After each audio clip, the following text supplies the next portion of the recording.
নমস্কাৰ বন্ধুসকল, সকলোকে স্বাগতম জনাইছোঁ এটা নতুন ভিডিঅ'লৈকে। চ' ফাইনেলি আপোনালোকৰ কাৰণে বহুত ভাল খবৰ এটা আছে। চ' যিহেতু আপোনালোকে নিশ্চয় আছাম পুলিচ ABUBৰ কাৰণে ফাইনেল মেৰিট লিষ্টৰ কাৰণে ৱেইট কৰি আছে। তো তাৰ মাজতে এতিয়া আমাৰ দিল্লী পুলিচ কনষ্টেবলৰ নতুনকৈ ৰিক্ৰুইটমেণ্ট নতুনকৈ এডভাৰটাইজমেণ্ট নটিফিকেশ্যন আহিছে। 7,411টা পষ্ট নতুনকৈ মুকলি হৈছে দিল্লী পুলিচ কনষ্টেবলত। তো যিহেতু আপোনালোকে ইয়াতে আমাৰ অসমৰ সকলো ল'ৰা ছোৱালীবিলাক এপ্লাই কৰিব পাৰিব। ইয়াতে টোটেল পষ্ট আহিছে 7,411টা পষ্ট আহিছে।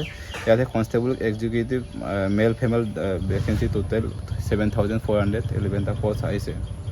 তো ইয়াতে নেম অফ অৰ্গেনাইজ আপোনালোকে নিশ্চয় দেখি পাইছে। নেম অফ অৰ্গেনাইজ কৰিছে SSC ষ্টাফ চিলেকশ্যন কমিশ্যনে।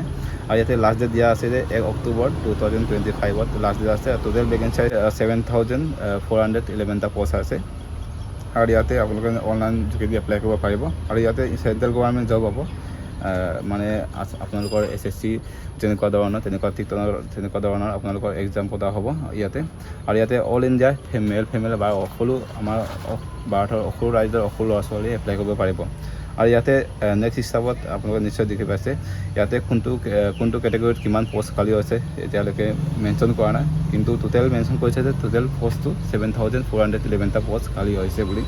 তো আপোনালোকে নিশ্চয় ইয়াতে দেখি পাইছে এজ লিমিটটো ইয়াতে দেখি পাইছে যে আপোনালোকে the candidate should be not be less than 18 years, মানে ইয়াতে আপোনালোকক 18 বছৰৰ পৰা তলত ল'ৰা ছোৱালী নলয়, 18 বছৰ প্লাছ হ'ব লাগে। তেতিয়াহে আপোনালোকৰ 18 বছৰৰ পৰা 25 বছৰৰ ভিতৰত আপোনালোকৰ চিলেকশ্যন কৰা হ'ব বা এইচৰ আপোনালোকৰ লিমিট ধৰি দিয়া হ'ব। আৰু ইয়াতে SC OBC কিছুমানে এই চিলেকশ্যন পাব, আপোনালোকে নিশ্চয় দেখি পাইছে। আৰু ইয়াতে আপোনালোকে নিশ্চয় এডুকেশ্যন কোৱালিফিকেশ্যন নিশ্চয় দেখি পাইছে।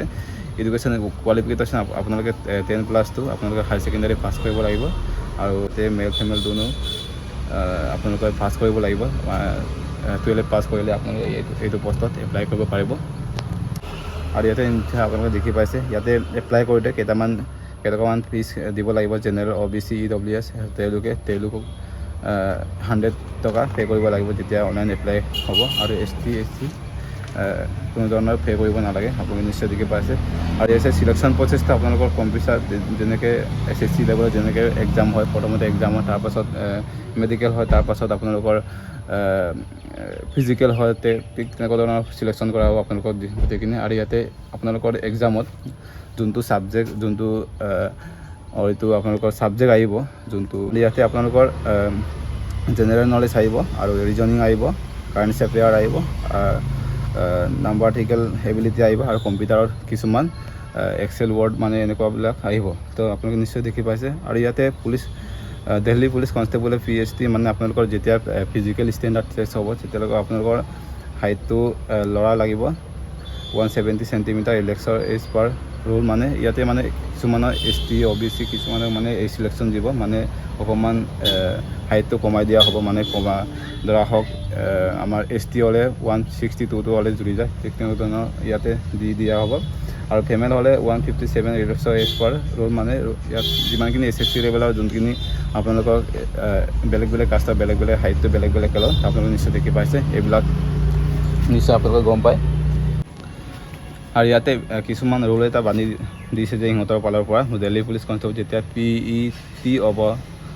যেতিয়া PET অনুষ্ঠিত হ'ব, তেতিয়া আপোনালোকৰ মেল কেণ্ডিডেটবিলাকৰ যেতিয়া আপোনালোকৰ 30 years হ'ব, তেতিয়া আপোনালোকক মানে 1600 মিটাৰত 6 মিনিটকৈ দৌৰাই দিয়া হ'ব।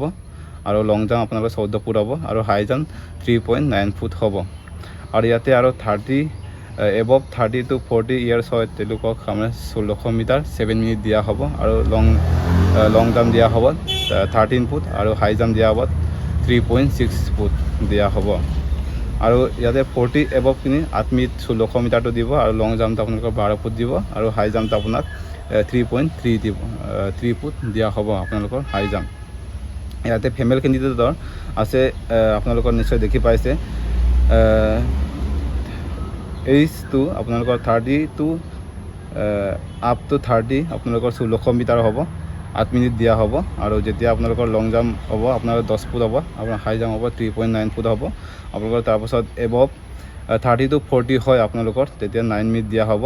আৰু তেতিয়া লং জাম্প দিয়া হ'ব 9 ফুট, তেতিয়া হাই জাম্প দিয়া হ'ব 3.9 ফুট দিয়া হ'ব। আৰু এবভ 40 ইয়াৰ্ছ হয় আপোনালোকক যেতিয়া 10 মিনিট 16 মিটাৰটো দিব তেতিয়া লং জাম্পটো আপোনাৰ 8 ফুট দিব তেতিয়া হাই জাম্পটো আপোনালোক 2.6 ফুট দিব এতিয়া আমি আহিছোঁ কেনেকৈ এপ্লাই কৰিব লাগে বা কোনো কি ডকুমেণ্টছ লাগে ইয়াতে গোটেইখিনি আপোনালোকক দিয়া আছে নিজে পঢ়ি ল'বা এইখিনি ইয়াতে মানে কিছুমান ষ্ট্ৰাকচাৰ দিয়া আছে আপোনালোকে নিশ্চয় পঢ়ি চাব ইয়াতে এপ্লিকেশ্যন ৰিলিজ হৈছে নটিফিকেশ্যন ৰিলিজ দিয়া হৈছে আপোনালোকে নিশ্চয় দেখি পাইছে আৰু ইয়াতে starting date apply starting date হ'ব আপোনালোকৰ 2 ছেপ্টেম্বৰ 2025 আৰু ক্লজিং ডেট হ'ব 1 অক্টোবৰ 2025 আৰু এডমিট কাৰ্ড ৰিলিজ হ'ব আপডেট চোন দিয়া আছে আৰু এক্সাম ডেট আপোনালোকৰ নৱেম্বৰ ডিচেম্বৰ মাহত দিয়া হ'ব আৰু ৰিজাল্ট ৰিলিজ ডেট আপোনালোকৰ আপডেট চোন দিয়া আছে আৰু ফাইনেল ৰিজাল্টটো আপোনালোকৰ আপডেট চোন দিয়া আছে আৰু মই ভাবিছোঁ আপোনালোকৰ যিমানখিনি অল ইণ্ডিয়াত বা অল আছামত যিমানখিনি এতিয়া চাকৰি পথ ওলাব আপোনালোকক দিবলৈ মই চেষ্টা কৰিম আপোনালোকৰ ভিডিঅ'ৰ যোগেদি আপোনালোকক জনাবলৈ চেষ্টা কৰিম যদি ভিডিঅ'টো ভাল পায় লাইক কমেণ্ট শ্বেয়াৰ কৰিব যদি নতুনকৈ চেনেলটো আছে ছাবস্ক্ৰাইব কৰি দিব তো বাই বাই নেক্সট ভিডিঅ'ত লগ পাম